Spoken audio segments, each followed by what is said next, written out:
এই ভিডিওটিতে এমন একটা আমলের কথা শিখিয়ে দেব, যে আমলটি যদি আমরা প্রতি রাতে ঘুমানোর আগে অন্তত 100 বার করে ছোট্ট দোয়ার আমলটি করতে পারি বা পড়তে পারি, আল্লাহ তাআলার পক্ষ থেকে আপনার পরিবার সংসারে আসমান থেকে গায়েবী সাহায্য আসবে এবং আপনার জীবনের সকল গুনাহ ইনশাআল্লাহ মাফ হয়ে যাবে। তাই অনুরোধ করছি, প্রতি রাতে ঘুমানোর আগে অবশ্যই ছোট্ট দোয়াটি অন্তত 100 বার বা তারও বেশি পড়ে ঘুমানোর চেষ্টা করবেন। আশা করছি ভিডিওটি মনোযোগ দিয়ে আমলের উদ্দেশ্যে দেখবেন। কোনো ব্যক্তি ইসলামের নির্দেশিত পদ্ধতিতে ঘুমালে তার ঘুমও ইবাদতে পরিণত হয়। এজন্য আমাদের জানা প্রয়োজন, নবী করিম সাল্লাল্লাহু আলাইহি ওয়াসাল্লাম ঘুমের আগে কি কি আমল করতেন বা কোন আমলগুলো করতেন। রাসূল পাক সাল্লাল্লাহু আলাইহি ওয়াসাল্লাম বলেন, যে ব্যক্তি শোয়ার পর আল্লাহর নাম নেয় না, তার জন্য আল্লাহর পক্ষ থেকে লাঞ্ছনা নেমে আসবে। আবু দাউদ শরীফের 4856 নম্বর একটি হাদিসে বলা হয়েছে। তাই আমরা ঘুমানোর আগে অবশ্যই ঘুমানোর দোয়া পড়ব দিনী ভাই বোনেরা।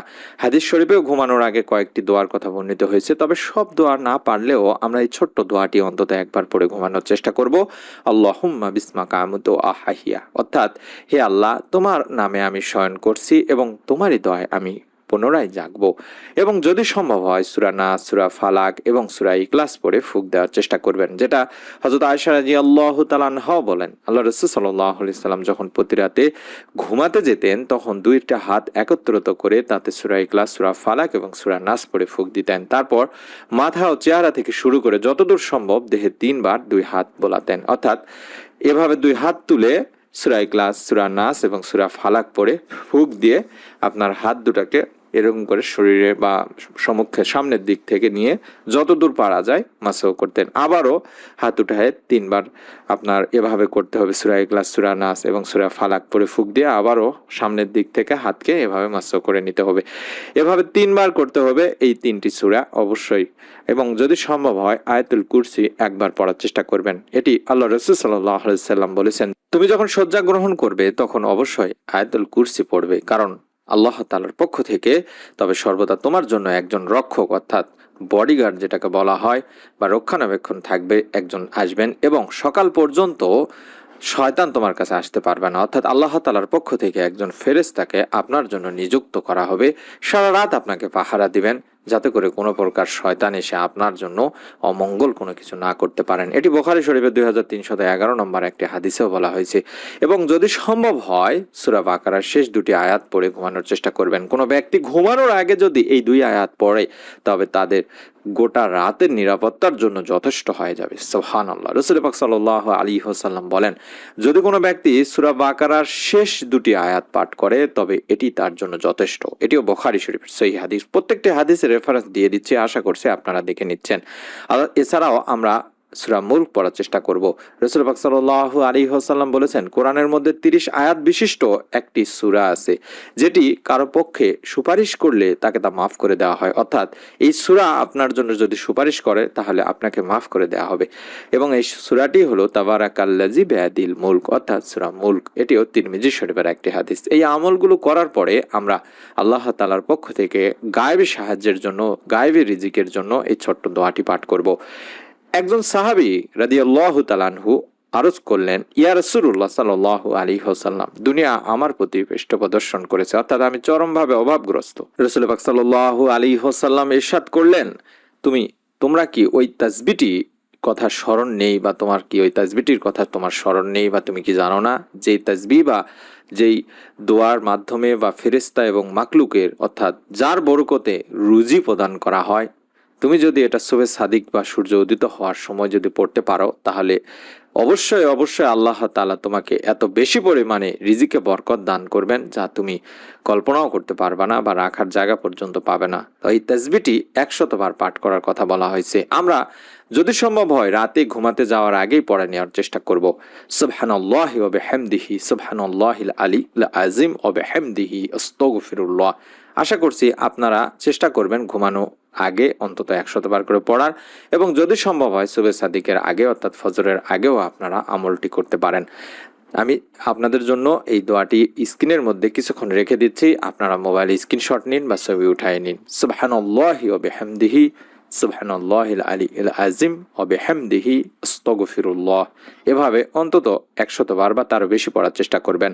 এখানে বলা হচ্ছে মহাপবিত্র আল্লাহ এবং সকল প্রশংসা তার জন্য। মহাপবিত্র আল্লাহ যিনি সুমুচ্চ মহান এবং সকল প্রশংসা তার জন্য, আমি আল্লাহর কাছে ক্ষমা চাই।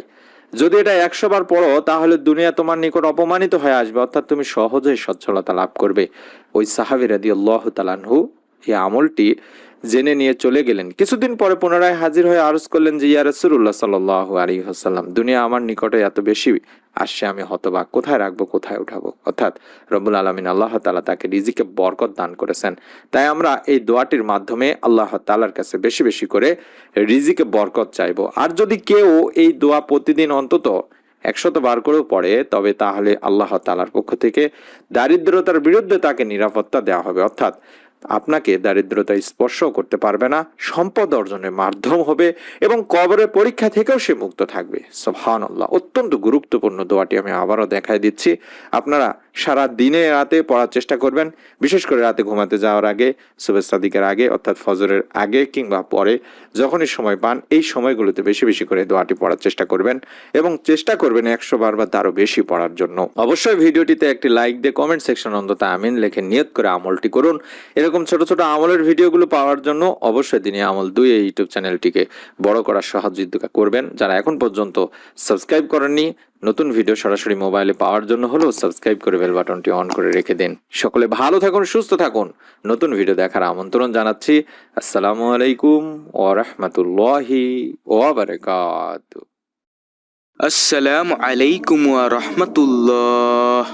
সুপ্রিয় ইসলামের আলোর দর্শক মণ্ডলী, আশা করি মহান আল্লাহ রাব্বুল আলামিন। দর্শক বিন্দু, আমরা সবাই চাই প্রতিটি দিন আল্লাহর সন্তুষ্ট দিয়ে শুরু হোক, কিন্তু অনেক সময় ব্যস্ততার কারণে আমরা নামাজ, দোয়া আর জিকিরের দিকে যথেষ্ট মনোযোগ দিতে পারি না। অথচ এমন কিছু ছোট ছোট জিকির আছে যেগুলো করতে 1 মিনিটও সময় লাগে না, অথচ এর মাধ্যমে আমরা পেতে পারি অশেষ সওয়াব, বরকত আর শান্তি। আজকের এই ভিডিওটিতে আমরা জানব কোন সহজ জিকিরগুলো সকালে করলে আমাদের জন্য বিশাল ফজিলত লেখা হয়। এই বিষয়ে কোরআন ও হাদিসের আলোকে আলোচনা, আর কিভাবে 1 মিনিটে এই আমল আমাদের দিনকে বদলে দিতে পারে। আল্লাহ তাআলা কুরআনে বহু জায়গায় জিকিরের কথা বলেছেন। তিনি বলেন, হে ঈমানদারগণ, তোমরা আল্লাহকে অধিক পরিমাণে স্মরণ করো এবং সকাল সন্ধ্যায় তার পবিত্রতা ঘোষণা করো। সূরা আযহাব আয়াত নম্বর 41 থেকে 42। এখান থেকে আমরা বুঝতে পারি, দিনের শুরুতেই যদি আমরা আল্লাহর নাম স্মরণ করি তাহলে পুরো দিনটি আল্লাহর হেফাজত ও রহমতে কাটবে। আপনি 1 মিনিটের জিকির কি হতে পারে? প্রথম যে জিকিরটি করবেন, সুবহানাল্লাহি ওয়া বিহামদি। রাসূলুল্লাহ ইরশাদ করেছেন, যে ব্যক্তি প্রতিদিন 100 বার করে সুবহানাল্লাহি ওয়া বিহামদি, আমি আল্লাহকে তার প্রশংসা সহ পবিত্র ঘোষণা করি, তার গুনাহ মাফ করে দেওয়া হবে, যদিও তা সমুদ্রের ফেনার মতো হয়। এখন চিন্তা করুন, সকালে শুধু 1 মিনিট সময় নিয়ে আমরা অন্তত 10 বার এই জিকির করতে পারি। প্রতিটি জিকিরের আল্লাহর ক্ষমা ও রহমত বর্ষিত হয়। 2 নম্বরে যে জিকিরটি করবেন সেটা হচ্ছে লা ইলাহা। হাদিসে এসেছে, যে ব্যক্তি সকালে ও সন্ধ্যায় 10 বার বলবে লা ইলাহা ইল্লাল্লাহু ওয়াহদাহু লা শারীকা লাহু লাহুল মুলক ওয়া লাহুল হামদ, তার জন্য 10টি নেকি লেখা হবে, 10টি গুনাহ মাফ হবে, 10টি মর্যাদা বাড়বে এবং শয়তান থেকে সারা দিন নিরাপদে থাকবে। এটি উচ্চারণ করতেও 1 মিনিটের বেশি লাগে না, অথচ এর ফজিলত অসীম। 3 নম্বর যে জিকিরটি করবেন, আস্তাগফিরুল্লাহ। রাসূলুল্লাহ বলেছেন, দিনে 70 বারেরও বেশি আস্তাগফিরুল্লাহ বলতেন। অথচ আমরা যদি সকালে মাত্র 1 মিনিটও সময় দিয়ে 3 বার বলি আস্তাগফিরুল্লাহ রব্বি মিন কুল্লি জামবি আতুবি ইলাহি, তাহলে আমাদের রোজগার জীবনের অনেক গুনাহ মাফ হওয়ার আশা থাকে। প্রিয় ভাই ও বোনেরা, আমরা প্রতিদিন সকালে নানান দুশ্চিন্তা, কাজের চাপার দায়িত্ব নিয়ে দিন শুরু করি, কিন্তু যখন আমরা দিনের শুরুতে আল্লাহকে স্মরণ করি তখন আমাদের মন শান্ত হয়, দুশ্চিন্তা ও অস্থিরতা কমে যায়, রিজিকে বরকত আসে, আর শয়তানের কুমন্ত্রণা থেকে আল্লাহ আমাদের হেফাজত করেন। রাসূল ইসলাম বলেছেন, যে ব্যক্তি সকালে আল্লাহকে স্মরণ করে সে সন্ধ্যায় পর্যন্ত হেফাজত থাকে, আর যে সন্ধ্যায় আল্লাহকে স্মরণ করে সে সকাল পর্যন্ত হেফাজত থাকে। কিভাবে অভ্যাসে পরিণত করবেন আসুন জেনে নেওয়া যাক। ঘুম থেকে উঠে বা ফজরের নামাজের পর 1 মিনিট সময় নিন।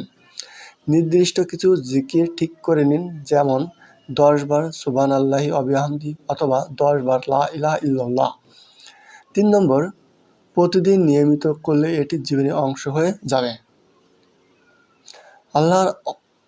আল্লাহর অত্যন্ত দয়ালু। তিনি আমাদের এমন সহজ কিছু আমল শিখিয়েছেন যা করতে আমাদের কষ্ট হয় না, সময়ও বেশি লাগে না, অথচ এর বিনিময়ে তিনি দেন অসংখ্য নেকি, গুনাহ মাফ, শান্তি ও সুরক্ষা।